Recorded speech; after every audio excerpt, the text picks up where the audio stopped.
17 millions, c'est le nombre de personnes qui ont regardé la cérémonie de clôture des Jeux Olympiques de Paris ce dimanche soir au Stade de France. Une cérémonie qui signe donc la fin de ces JO 2024 qui apparaissent comme une vraie réussite, aux yeux des Français évidemment, mais aussi du monde entier. Alors comment l'expliquer ? Salut, c'est Blanche, j'espère que vous allez bien, c'est le sujet à la une de ces actus du jour. La première réussite de ces Jeux, ce sont les audiences télé, mais aussi la vente de billets pour les épreuves. Côté audience, 58,4 millions de personnes ont suivi les Jeux Olympiques sur les antennes de France Télévisions, selon le groupe audiovisuel. Le pic d'audience a été atteint sur France 2 le 2 août dernier, lors de la 4e médaille d'or du nageur Léon Marchand, avec 14,5 millions de téléspectateurs. Côté billetterie, 9,5 millions de billets ont été vendus, soit plus que le record des 8,3 millions de billets vendus aux Jeux d'Atlanta en 1996. La deuxième réussite, je ne vous apprends rien, c'est au niveau purement sportif, pour la France notamment, qui a surpassé son record de médailles des JO d'Atlanta en gagnant 16 médailles d'or, 26 médailles d'argent et 22 médailles de bronze, soit un total de 64 médailles. Si vous voulez le détail des records, etc., je vous mets des liens en description. Les autorités se sont aussi bien organisées au niveau sécurité et menaces terroristes. 35 000 policiers et gendarmes, 18 militaires et 22 000 agents de sécurité privés ont été déployés pendant toute la durée des Jeux, épaulés par 1800 renforts internationaux originaires d'une quarantaine de pays. Et aucun incident majeur n'est à déplorer selon le gouvernement. Le seul et unique vrai problème qu'il y a eu, c'est le sabotage de ligne TGV quelques heures avant le début de la cérémonie d'ouverture, le 26 juillet. L'enquête se poursuit. La quatrième réussite, ce sont les transports en commun qui ont été très efficaces et salués par la plupart des touristes étrangers dans les médias, notamment dans un article du Parisien que je vous mets en description, alors qu'on annonçait un chaos. Selon Valérie Pécresse, la présidente de la région Île-de-France, 4 millions de voyageurs ont été transportés chaque jour, soit 500 000 de plus qu'un été classique. Sinon, 11 lignes de métro sur 14 ont affiché des résultats de régularité supérieurs à 100%, et puis une partie des effectifs recrutés pour les JO resteront après. C'est le cas de 250 conducteurs supplémentaires de la RATP. Enfin, je le disais en introduction, mais au-delà de la partie purement pratique, l'image à l'international de ces Jeux Olympiques a été très bonne. On l'a vu avec les unes de presse qui ont suivi la cérémonie d'ouverture, mais aussi là avec la cérémonie de clôture. Par exemple, en titre de l'édito du média américain The Atlantic, on peut lire, je cite, « Merci Paris, on avait besoin de ces Jeux Olympiques ». Même son de cloche pour le Washington Post qui titre, je cite, « Les Jeux Olympiques avaient besoin d'un nouveau départ, merci à Paris de l'avoir offert ». De son côté, le journal britannique The Guardian considère les Jeux Olympiques de Paris comme les plus beaux de l'histoire. Le quotidien espagnol El País parle de la réussite de ces Jeux qui se trouvent aussi selon lui sur le podium des meilleurs Jeux de l'histoire. Et dernier exemple, le journal italien La Repubblica a souligné des JO sous le symbole de l'intégration et de la lutte contre les discriminations. Ces JO sont donc une réussite en tout point, mais alors la question qu'on peut se poser maintenant, c'est comment pérenniser tout ça ? Et bien justement, sur ce sujet, Emmanuel Macron s'est exprimé dans un entretien donné à l'équipe publié ce dimanche soir, juste après la cérémonie de clôture. Il a annoncé qu'il dévoilerait, je cite, des mesures d'héritage des Jeux de Paris le 14 septembre, après le défilé des athlètes français sur les Champs-Élysées. Alors on a déjà évoqué le fait que la vasque olympique reste aux Tuileries, mais il pourrait donc y avoir d'autres annonces. De son côté, la maire de Paris, Anne Hidalgo, a cité comme héritage des Jeux la Seine plus propre, les nouvelles pistes cyclables ou encore les aménagements réalisés pour l'accessibilité. On sait déjà que le centre aquatique de Saint-Denis, l'une des rares infrastructures construites pour les JO, sera transformé en une zone d'activité multisport ouverte à tous dès 2025. L'Arena Porte de la Chapelle deviendra, elle, le lieu de résidence du club Paris Basketball. Et enfin, le village olympique deviendra une zone de résidence de 2800 logements pouvant accueillir jusqu'à 8000 personnes. Il y aura aussi une résidence étudiante, un hôtel et des bureaux. Il y a aussi la question de la pratique sportive, consacrée grande cause nationale pour 2024 par Emmanuel Macron. Alors selon Guillaume Ditch, auteur du livre Les jeunes et le sport, interrogé par le journal La Croix, il faut que les infrastructures suivent. Selon lui, il faut aussi faire en sorte que les jeunes qui s'inscriront à un sport à la rentrée n'abandonnent pas en cours de route. Les bénévoles des clubs et éducateurs sportifs seront donc la clé. Il estime enfin qu'il faut revaloriser l'EPS à l'école, qui reste la seule matière dont on peut être dispensé. Alors évidemment, là, on a beaucoup parlé des succès de ces JO et notamment des prises de parole des autorités ces derniers jours qui vont en ce sens, mais beaucoup soulèvent aussi des critiques importantes. Il y a par exemple le coût écologique de ces Jeux, 1,58 million de tonnes de CO2 émis, soit l'équivalent de ce que rejettent 150 000 personnes en France en un an, selon Mediapart. Il y a aussi le coût social. En un an, 5200 personnes ont été expulsées de squats et de campements de rue en Île-de-France et ont été envoyées dans d'autres régions sans forcément avoir de logement. Si vous voulez en savoir plus sur ces critiques, je vous mets des liens en description. Alors juste avant de passer aux actualités en bref, je voulais vous dire qu'on reviendra plus en détail sur l'incursion ukrainienne actuellement en cours en Russie. 121 000 personnes ont été évacuées. On en parlera plus longuement dans la une de demain et on verra toutes les questions que ça pose. Première actu en France, 40 départements ont été placés en vigilance orange canicule ce lundi par Météo France. À 5h du matin, il faisait déjà 27,6 degrés à Nice, 26,2 degrés à La Rochelle ou encore 25,4 degrés à Lyon. C'était la journée la plus plus chaude de l'année jusqu'à présent enregistrée en France. En parallèle, 3 départements ont été placés en vigilance orange pour risque d'orages violents. Il s'agit du Cantal, du Puy-de-Dôme et de la Haute-Loire. Pour en savoir plus sur les bons gestes à adopter, vous pouvez appeler gratuitement Canicule Info Service, joignable au 08 00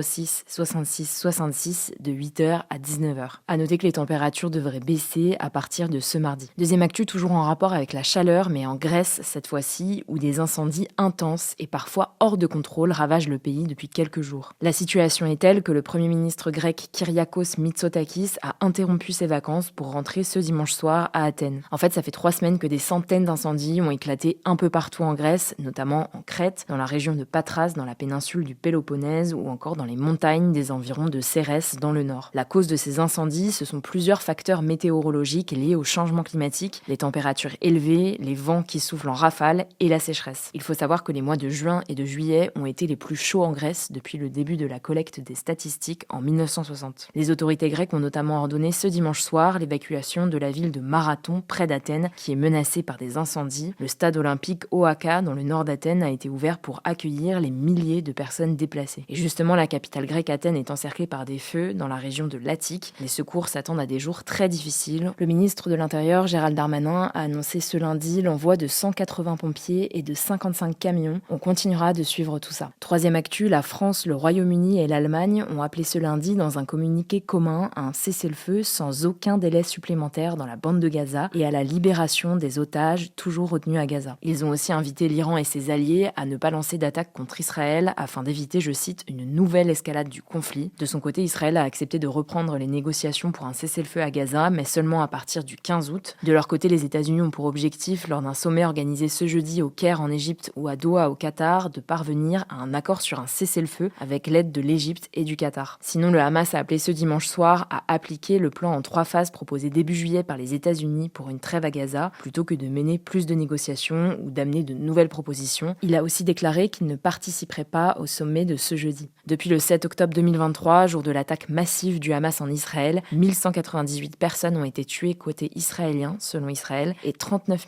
790 personnes à Gaza, côté palestinien, selon le Hamas. 111 personnes israéliennes et étrangères sont toujours retenues en otage à Gaza, dont 39 sont décédées, selon l'armée israélienne. Et on termine avec cette actu, le youtubeur Norman Tavo a publié une vidéo ce dimanche dans laquelle il revient sur les accusations de viol et de corruption de mineurs dont il a fait l'objet ces dernières années. Dans cette vidéo, Norman Tavo présente ses excuses aux femmes qu'il a pu blesser par le passé. Il reconnaît avoir été, je cite, parfois inélégant et immature dans son rapport aux rencontres et à la séduction. Il parle notamment de goujaterie pour désigner son rapport aux femmes, donc le comportement d'un homme grossier, indélicat. Si vous n'aviez pas tout suivi, en fait, une enquête a été ouverte en 2022 après que plusieurs femmes, dont certaines mineures au moment des faits, avaient accusé le youtubeur d'avoir échangé des photos à caractère sexuel avec lui et avoir eu parfois des relations intimes en s'y sentant contraintes. 3 d'entre elles avaient porté plainte, mais l'enquête a été classée sans suite en octobre 2023. Dans sa vidéo, Norman dénonce aussi le harcèlement dont lui et sa femme Martha ont été victimes depuis le début de l'affaire et explique avoir envisagé le pire. Il déclare par ailleurs n'avoir plus de revenus depuis 2 ans puisque YouTube a démonétisé ses vidéos et ne pas savoir s'il reprendra un jour son activité. Voilà, c'est tout pour aujourd'hui. Merci beaucoup d'être toujours aussi nombreux à nous suivre même pendant les vacances. Prenez soin de vous et de vos proches et je vous dis à demain.